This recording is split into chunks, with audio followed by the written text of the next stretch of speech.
for our control articular rotations, or CARs for short. We're going to be going through head to toe, starting with neck and finishing with our toes. And you're going to need three things: tennis balls, a yoga block, and a stick to help you balance. So make sure you've got all of those.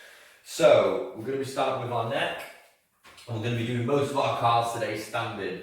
There are different positions, and you'll see a lot of people do CARs in various positions, but when you're learning, I think it's best doing them standing because you want to learn how your body compensates and how other things want to move when you're trying to isolate a single joint movement.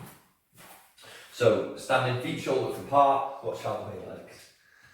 Watch out with your legs. Yeah. Standing, feet shoulder width apart with the tennis ball just above our knees, squeezing it to help us irradiate, and a tennis ball in each hand. We're going to keep your shoulders away from the ears.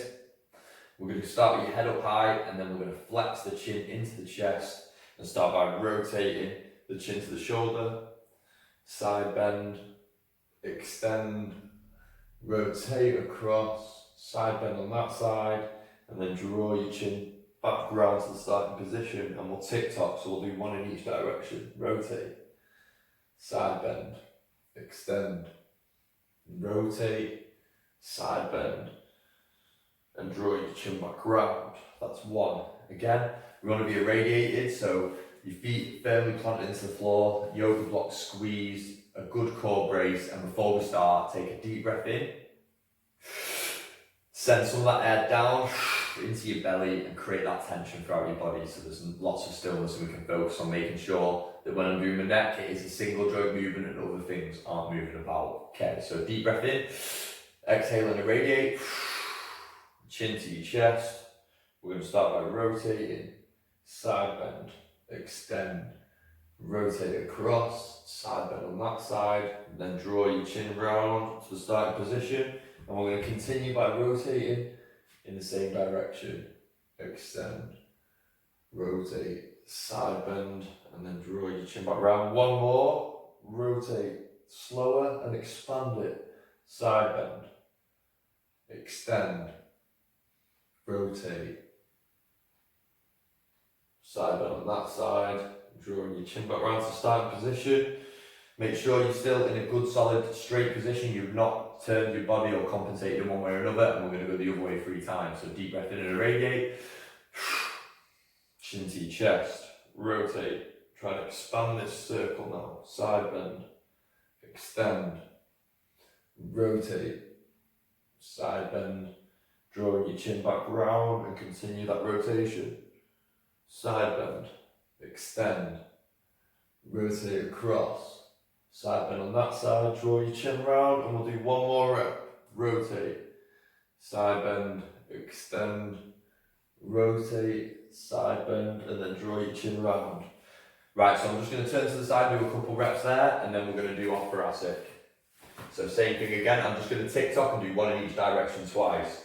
So deep breath in and irradiate, head up high, start by flexing and tucking the chin in. Rotate, side bend, extend, rotate, side bend, draw the chin back round and the other direction. Rotate, side bend, extend, rotate, side bend, and draw the chin round. So whether you're doing reps all the time, the most important thing is intention and making sure you know what you're doing and why you're doing it. So we're trying to keep a constant tempo or cadence, and we're trying to expand your range actively each time we come round. So next, we're going to do thoracic spine, which is just where your shoulders start, and it's going to be your rib cage section.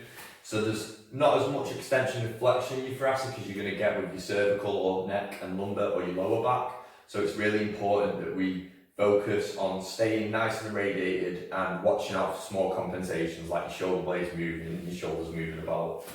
So plant your feet, deep breath in, shoulders, hands crossed on the shoulders. And we're going to start by flexing down through the neck all the way through the back, making sure that the hips don't move. So deep breath in, irradiate and flex. From there we're going to rotate, side bend, extend, rotate, side bend, and draw it round. We're going to continue in this direction again, same as with the neck, side bend, extend, rotate, side bend and draw it round. One more in this direction, rotate, side bend, trying to expand the range, extend, rotate, side bend, drawing that circle back round, changing direction. Flex, rotate, side bend, extend, rotate, side bend, drawing the circle round, and again, side bend, extend, rotate. The whole time I'm nice and tense, my glutes are squeezed. Rotate, side bend, go at your own pace, extend back, rotate across, side bend, draw it round. Good. I'm going to turn to the side again and do the 2 from the side, and then we're going to go on to our scapular or shoulder blades from this position. Make sure I'm not standing on a dog. Move your tail. Hands crossing the shoulders, feet planting the floor, block squeeze, glute squeeze, ab squeeze, and irradiate. Flex, rotate, side bend, extend, rotate, side bend, and draw it round. Make sure that we are rotating and we're not leaning. We are side bending and not leaning. And when we extend back, we're trying to extend the spine as high as we can, and we're not leaning backwards and hyperextending with the lower back. Rotate across, side bend, and then draw it round. Good. So we're going to go into our shoulder blades now. We're going to do them with our arms straight up in front of us. So we're going to bring our arms in front, a little higher and a little wider, and keeping our elbows nice and straight. Squeeze the balls, squeeze the block, irradiate. We're going to start by retracting and squeezing our shoulder blades together, elevating up, protracting forwards, and depressing down. So back, up, forwards, down, back, up, forwards, down, back, up, forwards, down. Now, little things here. When we retract and protract the shoulder blades, our hand moves forwards and backwards. When we elevate and depress, our hand shouldn't really move up and down because that's flexion and extension. Mine will a little bit, and so will everyone's. That's just things you want to work on.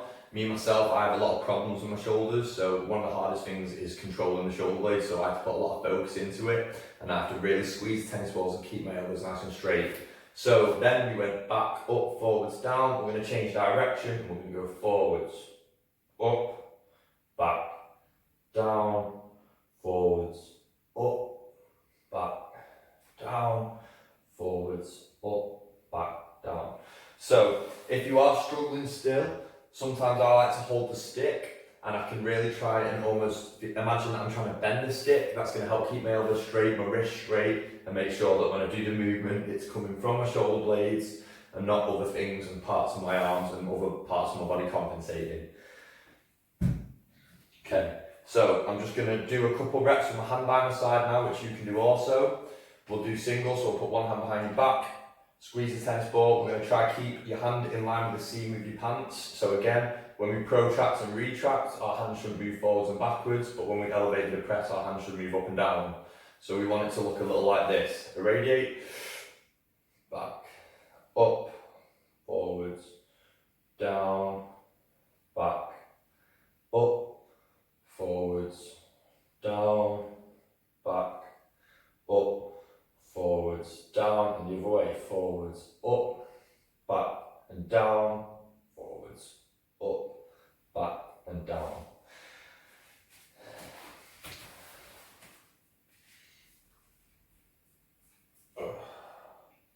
So we've done our neck and we've done our thoracic and shoulder blades. Next we're going to do our shoulders or glenohumeral joints.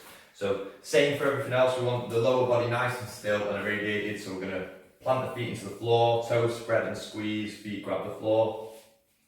Block squeeze, glute squeeze, ab squeeze.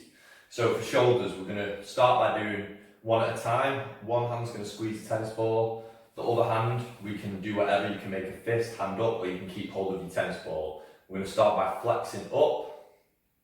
When we're at that top point of flexion, when you feel like you might have to compensate or force any movement, we're going to start to internally rotate the arm. We're going to reach down, back and around, continuing the rotation. Finishing the movement at our hip. From there, we're going to reach back, start to externally rotate and reach up and over. I'm going to turn from the side to carry on with this. So, again, irradiate, we want stillness. We're going to reach up as high as we can. From there, we're going to start to internally rotate, reach down, back and around, continuing that internal rotation, finishing at your hip. Arm fully internally rotated. From there, we're going to extend the arm back, start to externally rotate, reaching the arm back up and over. One more, stay. Maintain your speed, create tension. Imagine the air around your arms a little thicker. Rotate, extend, round, finishing your hip, extend back, rotate, up and over. Good. Next up, we're going to do elbows and wrists, which we'll do all together at the same time. So elbows, we want the pit of our elbow to stay facing forward. If you can see, I've got a cross on my bicep. I don't want that to internally rotate or externally rotate, as we're not doing our shoulders anymore. We're moving down, so we want to keep this part of our arm and our shoulder nice and still. So two parts of this is the rotational aspect and the flexion extension. So we're going to be supinating and pronating, flexing and extending. We'll do a couple reps of each and then we'll change directions. So you can keep your tennis ball squeezed, or you can have them out of the way and have your palms out, which I prefer. We're going to start by supinating and externally rotating the hands, and we're going to flex up. At the top point, we're going to internally rotate and extend the whole time our body's irradiated, squeezing everything. Supinate and flex. Pronate, extend, one more.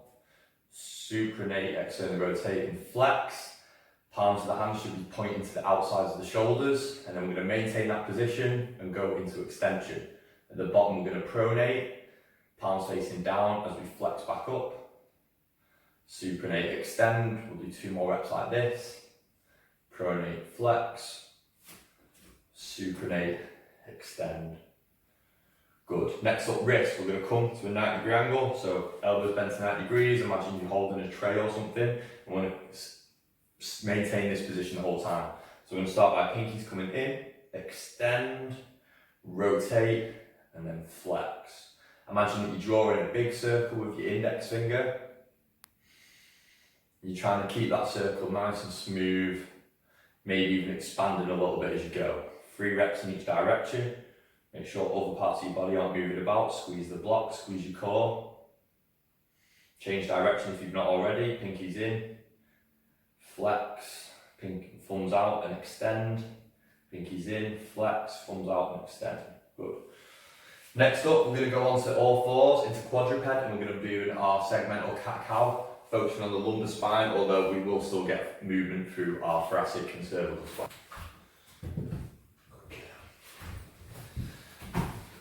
Good, so the dog's out of the way, so I can get into my quadruped position and go through segmental cat-cows for you all now.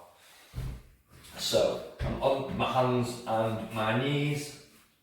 I'm stacking my joints, so my wrists and my hands are under my shoulders, my knees are under my hips. In a nice strong position, so I'm pushing weight into the floor and trying to push the floor away from my hands. My knees and my feet are digging into the floor, trying to push the floor away as well to create loads of tension. Shoulder blades are spread apart because a big common compensation that we do for spinal extension and flexion is shoulder blades retracting and protracting, and we want those to stay in one position now, and we can focus on the flexion and extension segmentally of the spine. So, in a nice position, everything stacks under each other. We're going to start by tucking the hips under and going into an posterior tilt. We're going to round the back, draw the belly button in, flex the back all the way up to the chin. Chin tucks in. We try and expand from here, pushing the floor away. And then we're going to slowly tilt the pelvis anteriorly, going into extension through the lower back, belly button back down to the floor, through the mid back, into the thoracic, all the way up to the neck, into extension. And again from here we're going to tuck the hips, slowly work our way up from the lower back all the way up, trying to work on each section of the spine, opening up into flexion, Find your end range and reverse, slowly tilting the pelvis, going into anterior tilt, lumbar into extension, thoracic junction into the thoracic spine into extension, all the way to the cervical spine and the neck, and reverse. One more time, so we're in full flexion, we're going to tilt the pelvis, slowly working through here and tilting all the way, slowly working one segment at a time through the lower back and the pelvis to the neck, and relax. Next up, we're going to do our hips, which we're going to do standing. For this, grab yourself a tennis ball to squeeze in your free hand, grab yourself a stick or a dowel or something to hold onto to balance, grab a chair, it doesn't really matter. I'm going to do it from side on. I'm going to do a few reps. Okay, so standing, we're going to start by placing a lot of weight into our base leg. I'm going to plant my base leg down and get nice and strong and high on that leg. I'm going to start by flexing the hip, bringing the knee as high as I can. From there, I'm going to start to abduct and open the hip up, making sure that I'm not rotating or dumping or turning my body in any other way than my hip opening. I'm going to internally rotate. From there, I'm going to extend, bring the knees down and round together.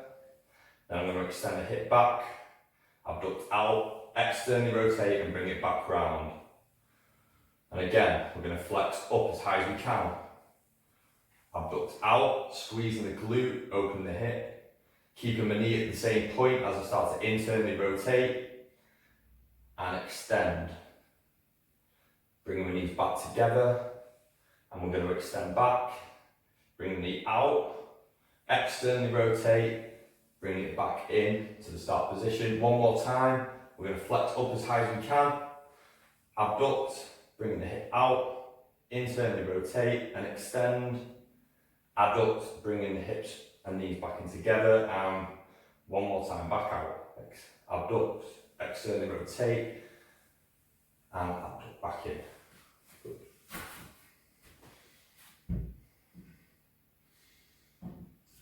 So it is important when we do hips that we're aware that most compensations come through the spine, either extending or flexing, and from the pelvis dumping off and twisting and turning. For instance, most people will come into flexion and they won't be strong through the base legs, so they'll end up rounding the spine and compensating rather than flexing through the hip. So we want to make sure we stay nice and strong to begin. Then when we abduct, we want to make sure that we're not rocking and turning the body and that we're just opening the hip.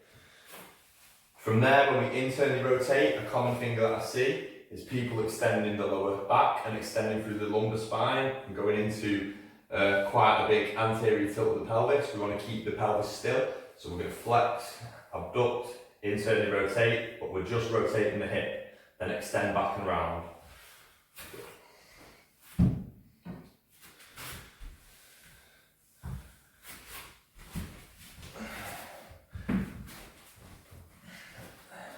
Next up, we're going to be doing our knees, which we're going to be doing sitting down. If you can't, cross your legs and press down through your base leg. Get yourself a block under your knee that you can press down into to keep that radiation. You can squeeze tennis balls if you like, but I prefer to grip my own arms. We're going to start with the leg that we're turning, the knee here, bent at about a 90-degree angle, a right angle. Foot in dorsiflexion, toes pulled up towards the knee. We're going to underhook that knee with the right arm. We're going to latch onto either our forearm or our bicep, placing our hand over our knee. So we're focusing now on the rotation of our tib and our fib and our lower leg.